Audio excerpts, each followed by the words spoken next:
Ça fait des semaines que vous attendiez cette vidéo. Aujourd'hui, c'est enfin le jour. De repartir pour la saison 4 ? Non, j'aurais bien aimé, mais ce n'est pas possible. On va cependant parler d'histoires d'horreur japonaises. Allez, générique.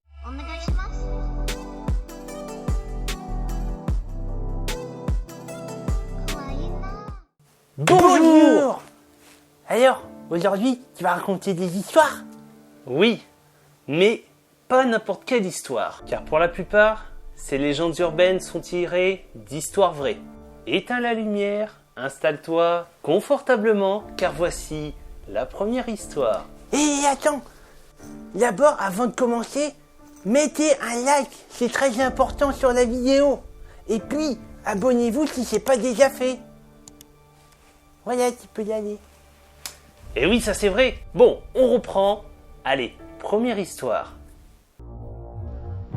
La poupée d'Okike.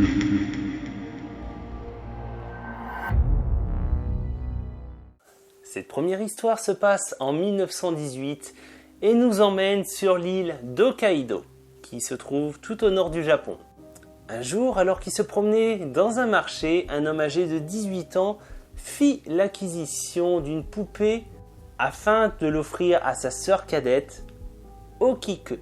Il l'avait choisie car celle-ci ressemblait beaucoup avec sa coupe de cheveux au bol, que l'on appelle Okappa, très à la mode à l'époque. Et je te verrais bien avec cette coiffure. Pourquoi pas toi ?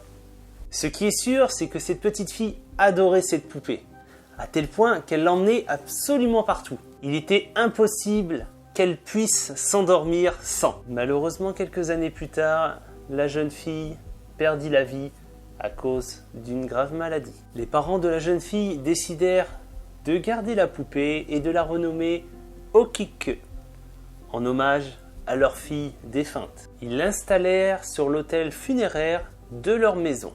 C'est triste quand même. Oui, mais ça va prendre une autre tournure très étrange. En effet, peu de temps après, la famille s'aperçut d'un phénomène très étrange. Les cheveux de la poupée d'Okike semblaient pousser. Et pire encore, quand ils tentaient de les couper, ils repoussaient alors de plus belle. Les années ont passé.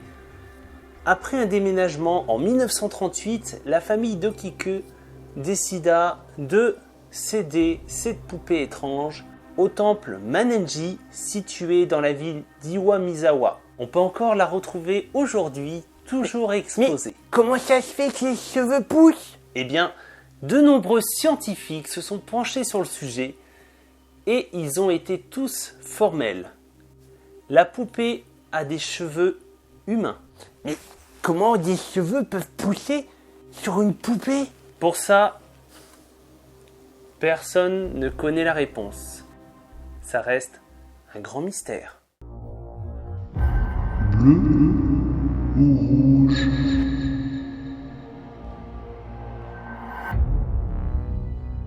Dans cette histoire, on va parler de toilettes et de fantômes.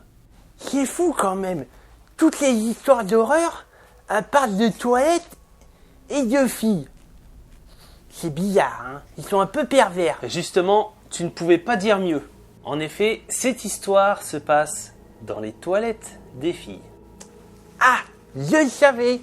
Nous allons parler de Akamento, ce qui signifie Cap Rouge. C'est un fantôme meurtrier qui hante les toilettes des filles. Il porte un grand manteau rouge, mais aussi un masque blanc afin de cacher sa beauté. En effet, Akamento serait incroyablement beau et son charisme viendrait à bout de n'importe quelle femme. Lorsqu'il était vivant, Akamento enleva une magnifique jeune fille. Mais cette dernière refusa son amour et le rejeta. Ils disparaissèrent et personne ne les a jamais revus. Selon la légende, ce fantôme se cache dans le dernier toilette des filles. Et lorsqu'une jeune fille a fini sa commission, il lui est demandé: que préférez-vous? Une cape rouge ou une cape bleue? Si la fille répond rouge, il lui tranche la gorge afin que ses vêtements soient entièrement recouverts de sang. Si elle répond bleu, il l'attrape par le cou et l'étrangle jusqu'à ce que son visage devienne entièrement bleu.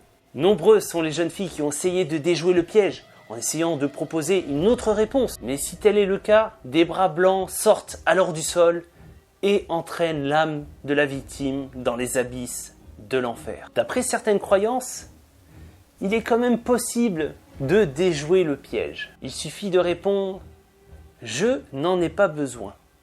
Alors le fantôme disparaît. Après, vous pouvez toujours essayer de vous enfuir, mais il vous rattrapera et le châtiment sera le même, la mort. En vrai, avec ce fantôme, y a pas d'échappatoire? Pas tellement, en effet. On raconte une histoire populaire en lien avec ce fantôme qui aurait très mal tourné. Ce jour-là, dans une école au Japon, une jeune fille se rend aux toilettes et elle entend une voix masculine.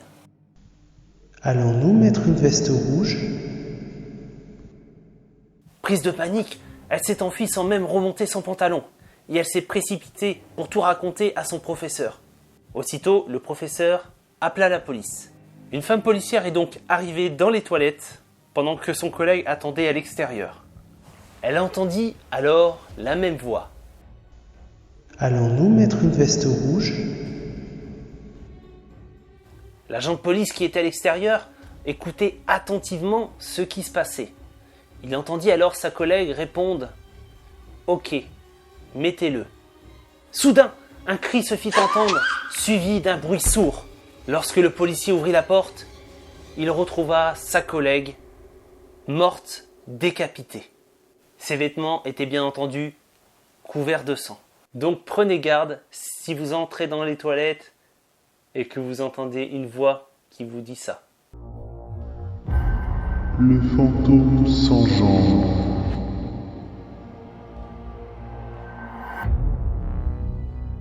Avant que je vous raconte cette histoire, il faut que vous sachiez impérativement ceci. Ceux et celles qui apprennent cette histoire sont susceptibles de la provoquer. Attends, t'es sûr? Et moi, je veux pas avoir de problème, hein. J'ai pas envie de l'avoir, hein. Ne t'en fais pas, on n'a rien à craindre ici. Il s'agit d'un fantôme qui parcourt le Japon en quête de vengeance. Nous allons donc parler de Kashimo Reiko, qui est un fantôme de type Yurei. Elle apparaît généralement dans les toilettes publiques, mais aussi dans n'importe quelle salle de bain. Un soir, alors qu'elle rentrait chez elle, une jeune femme fut agressée et violée par un groupe d'hommes. Après l'avoir laissée pour morte, ils prirent la fuite. Plusieurs minutes plus tard, la jeune femme, grièvement blessée, reprit connaissance. Elle utilisa toutes ses forces pour se traîner et appeler à l'aide. Mais personne ne l'entendit. À bout de force, elle finit par s'effondrer sur une voie de chemin de fer. Tu vas pas me dire que... Si, un train à ce moment-là est passé et l'a coupée en deux, la tuant sur le coup. Mais c'est horrible, la pauvre. Depuis, son fantôme erre un peu partout. Lorsque celui-ci croise une victime, elle lui pose une question. Où sont les gens? Les gens qui ne savent pas quoi répondre se voient immédiatement démembrés. Mais rassurez-vous, tout n'est pas perdu. Vous pouvez encore vous en sortir en répondant ceci sur l'autoroute Meishin, qui est une autoroute japonaise. Le fantôme pose alors une seconde question. Et qui est-ce qui te l'a dit?